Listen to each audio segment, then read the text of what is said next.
Range Rover. Two words that fit together like gin and tonic, fish and chips, or useless politician.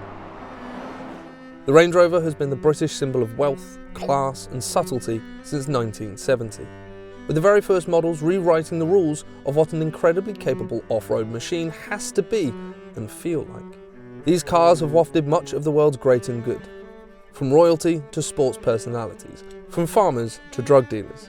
The Range Rover caters for all whom wish to experience true off-road prowess with the highest possible luxury available to man. This new one promises to be the most capable all-rounder JLR have ever produced. Exceptional road manners, devastatingly effective off-road credentials, and all tied together in luxury that can only be compared to the penthouse at Claridge's. With prices starting at over £100,000 and stretching all the way up to nearly £250,000, is the latest offering a true successor to the Range Rover badge? Or is it just another overly tech-filled, leather-bound posing pouch for the well-heeled? It's time to find out. Lovely.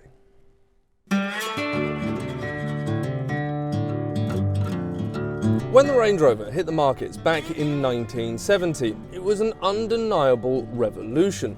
Never before had the case been made for a luxurious off-road vehicle.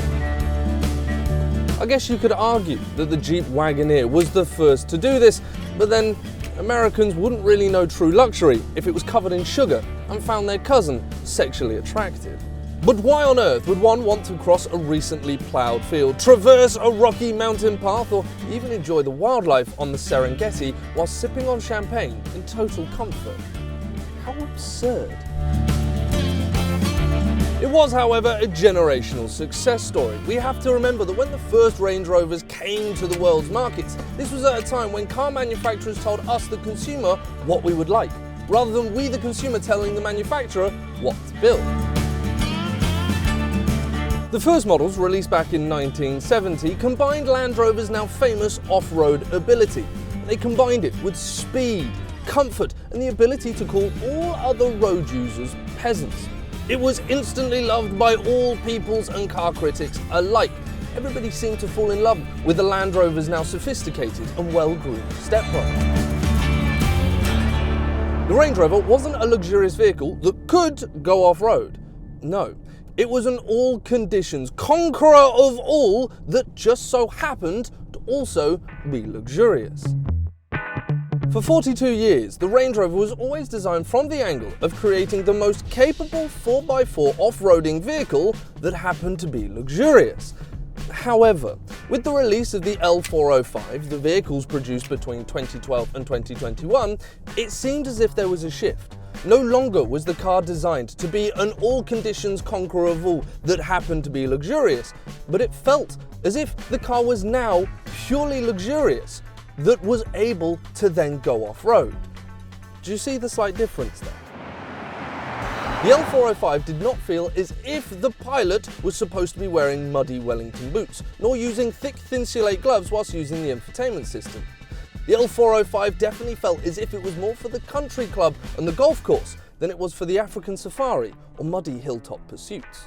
It felt as if Range Rover had turned their back on the landed English gentry whom the car was originally designed for. From traversing the world's most dangerously terrifying hills to now sashaying our way down the palm tree-lined streets of Beverly Hills.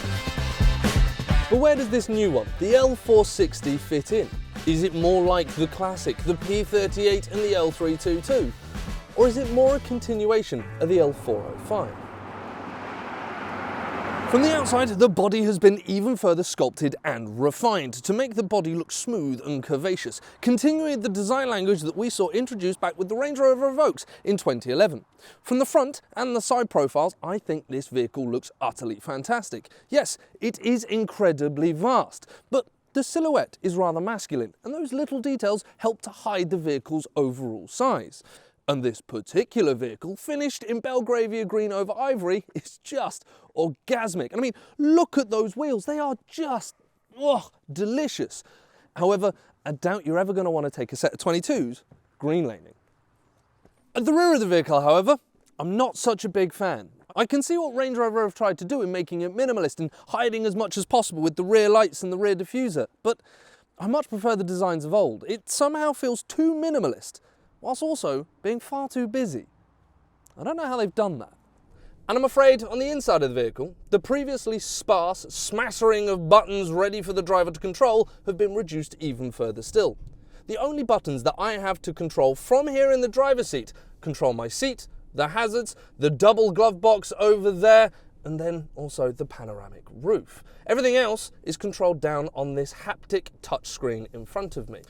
Gone are the days of big buttons and heavy dials for you to twist through a plethora of off-road settings, but rather now today, it's all on the screen as well.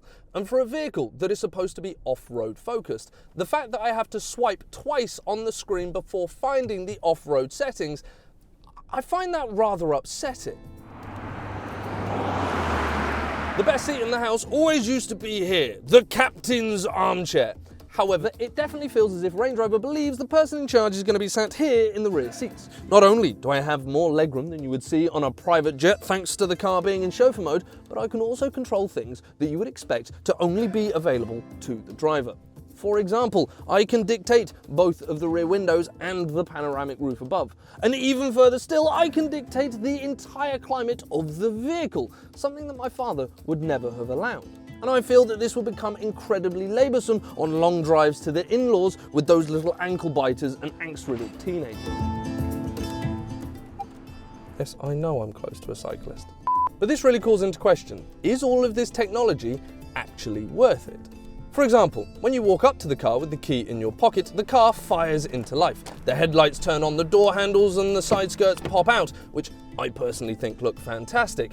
But if I'm to walk past my car several times and it's got to fire up the ECU, the headlights, pop out the side skirts and the door handles, is this just going to kill the battery if I have to do this several times before ever turning the engine?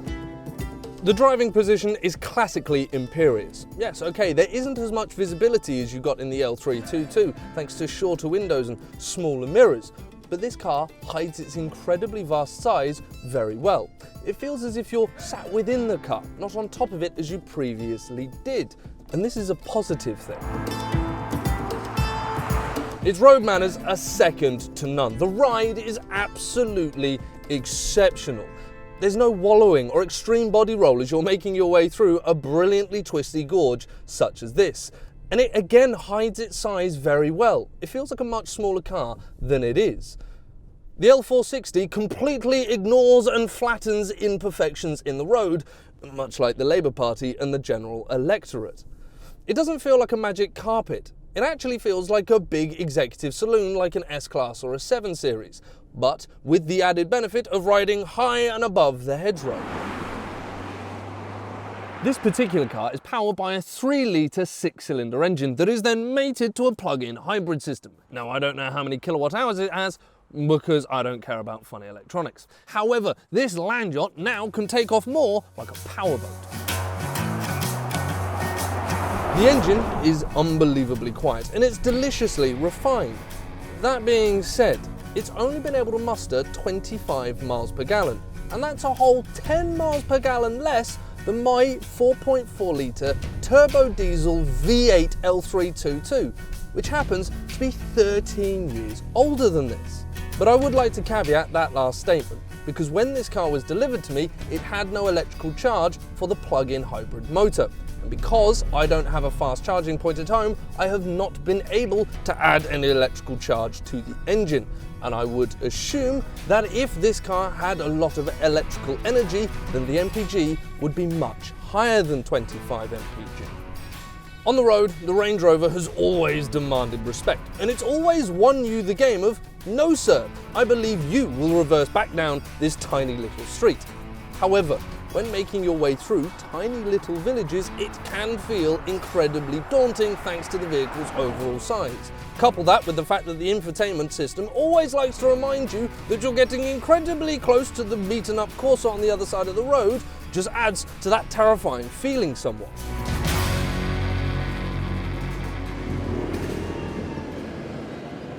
Manoeuvring in tight spaces, however, has been made a damn sight easier thanks to the 360-degree camera and the rear-wheel steering, as I shall now demonstrate. We've all been there. The nightmare scenario when you get to the supermarket only to find that the car park is entirely full, and you have to park dangerously in between two other cars. But fear not. Observe, I have placed the car into reverse and the screen is now telling me exactly where to go. You just need to make sure that you avoid the peasantry vehicles. Now it may complain at you, but that is fine. It has never been so close to scummy vehicles before. And for a vehicle that is the size of Belgium, you simply reverse it in. And voila, we are parked. All of the onlookers have marvelled at your superiorness. Top marks for the Range Rover. So what is this £130,000 tarmac-loving, mildly electric battle bus like on the green stuff? Well, I have been informed that this is the most capable Range Rover ever produced. The only problem is I'm not actually allowed to find out. So let's just trust that this vehicle is truly exceptional when the going gets tough, because I don't want to get in any kind of trouble and curb the wheels. The real question, is this 10 times better than my now aging agricultural brick? And if I were wealthy enough to do so, would I swap from my L322 to the new L460? Maybe surprisingly, I wouldn't.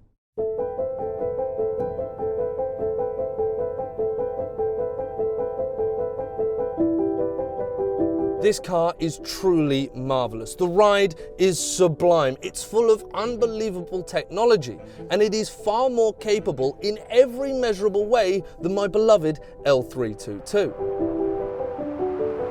However, from the moment I first sat in my L322, there was one undeniable truth about my car. And that it had a personality and a true character. And I felt this from the first moment that I pressed the start button. From the engine note, to the way that it rolls down a hill, to the comfort of the seats and how important it makes me feel. It's one thing that the L322 has in spades, and it is an undeniable character and an ability to anthropomorphisize it.